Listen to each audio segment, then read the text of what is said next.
What is 30A? 30A Bharat के संविधान में एक ऐसी धारा है, ये धारा ये कहती है कि हिंदू अपने धर्म की शिक्षा नहीं दे सकता, अपने कॉलेज में नहीं दे सकता, प्राइवेट कॉलेज में नहीं दे सकता, इसके लिए कॉलेज नहीं बना सकता, और जो सरकार के जो कॉलेजेस हैं उसमें नहीं दी जा सकती।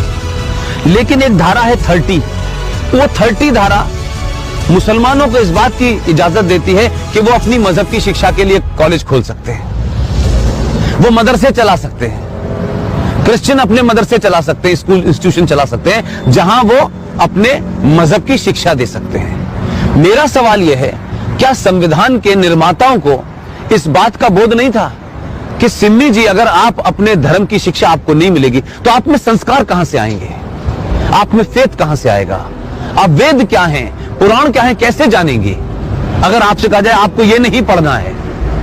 और भारत में एक ऐसी सिविलाइजेशन जिसके 5000 साल का जो रिटन डॉक्यूमेंटेशन है, उसमें भारत का कोई भी आप दौर देख लें, कभी भारत की सनातन संस्कृति के मानने वालों ने दुनिया के किसी देश पे हमला नहीं किया।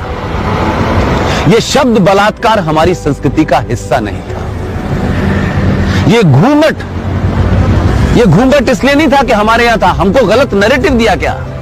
ये भारत के अंदर जब मुगल शासक आए, उनका एक ही एजेंडा था कि जितने गैर मुस्लिम औरतें हैं उनका रेप करके उनकी नस्लों को सुधारना है। ये बलात्कार शब्द हमारे साहित्य का हिस्सा नहीं था, ये तलाक शब्द हमारे साहित्य का हिस्सा नहीं था।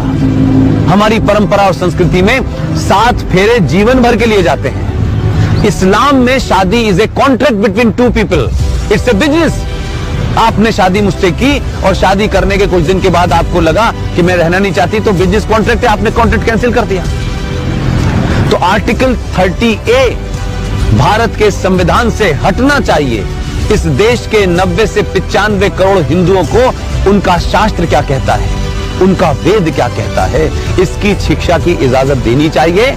और मंदिरों के ऊपर जो हिंदू पैसा चढ़ाते हैं, यह भी एक लॉ है जो नहीं पता देश को।